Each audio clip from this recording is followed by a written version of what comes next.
Hello everyone, my name is Varsha. In this video, I will be explaining on the concept structured query language, which is for short we'll say SQL. In this video, I will be discussing some of the topics like data definition in SQL, data types, schema change statements in SQL, and constraints in SQL. SQL data definition. SQL or structured query language is a standard language for managing and manipulating relational databases.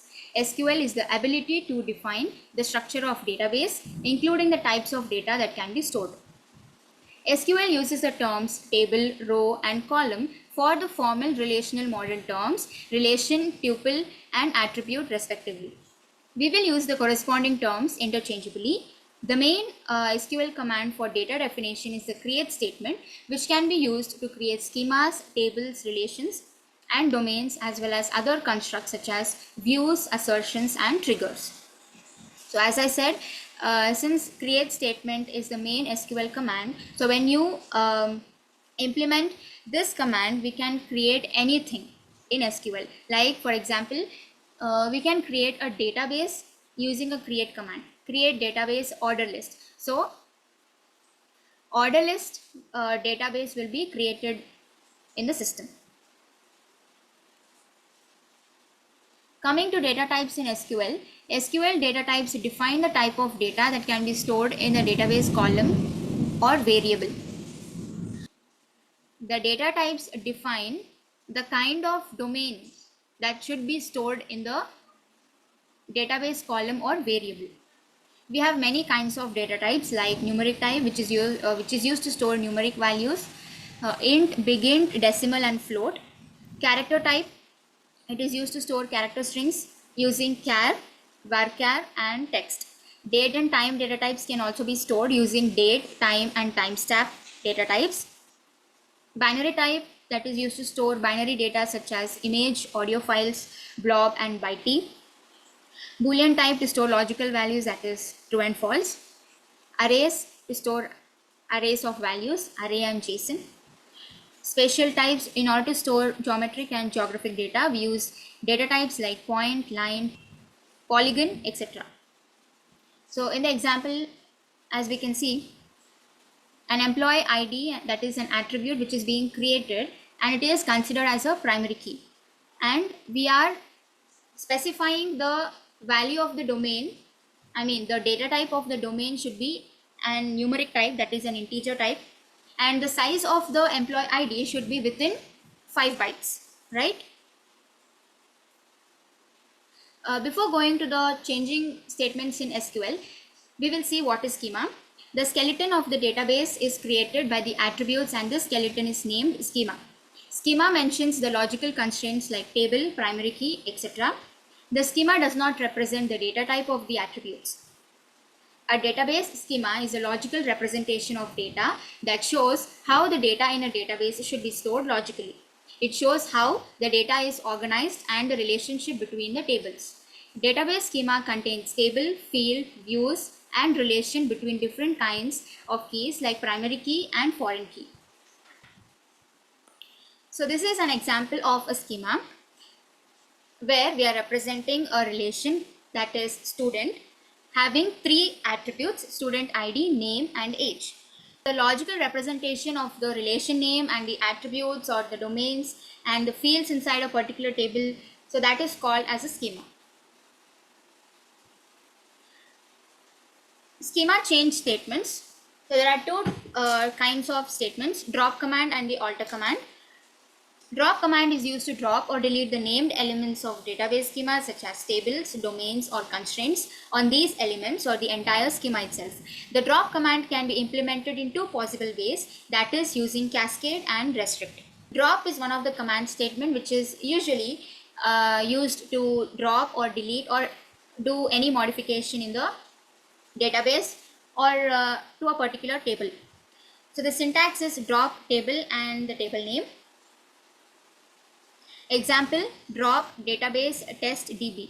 So if test DB was a database and you're specifying it with a drop command, then it will delete the entire database along with all the tables and the relationships among the tables will be deleted. You can also delete one of the table under a particular database using the drop command, drop table student. It deletes the entire table. The second one is the alter command. We also use the alter command to change the schema of database. Using alter command, you can change the logical structure of relation in the database. Changing the definition of a table includes adding a new column into the table, modifying the type of attribute, deleting the column from the table. Alter command is also used for modification. So in case if you want to add another column to an already existing table, that can also be done using a alter command. Alter table customers, and for the customers table you're adding another extra column of data type varchar having a size 255 bytes. Coming to the last topic, that is SQL constraints. Constraints are the rules that we can apply on the type of data in the table. That is, we can specify the limit on the type of data that can be stored in a particular column in a table using constraints.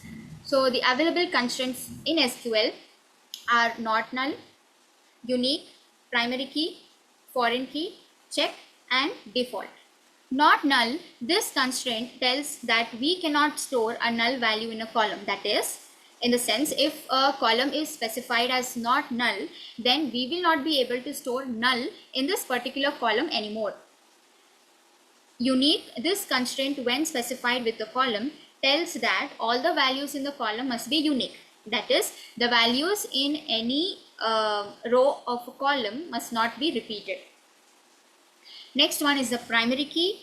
This is one of the important constraints any table can have. A primary key is a field which can uniquely identify each row in a table, and this constraint is used to specify a field in a table as primary key. Foreign key. A foreign key is a field which can uniquely identify each row in another table. This constraint is used to specify a field as foreign key. Check. This constraint helps to validate the values of a column to meet a particular condition. In the sense, it helps to ensure that the values stored in the column should meet a specific condition. Default is another constraint which specifies a default value for the column where no value is specified by the users. Some of the examples for create statement. A table student is created with the attributes ID, name, and the address of respective data types. And in the same way, an employee table is created having attributes employee ID, then employee name, then age. In the last example, we are generating a table orders having the attributes order ID, order number, which is considered as a primary key, and then CID, which is a customer's ID. But we are using a keyword here, references. References customers of CID, which means that we are referring to an attribute, that is CID, which is already existing in another table called customers. So from customers, we are extracting one of the attribute, that is CID, in our orders table. In order to reduce the redundancy, we are considering CID as a foreign key, which will act as a reference to the orders table, right? Yeah, this was just about SQL. Thank you.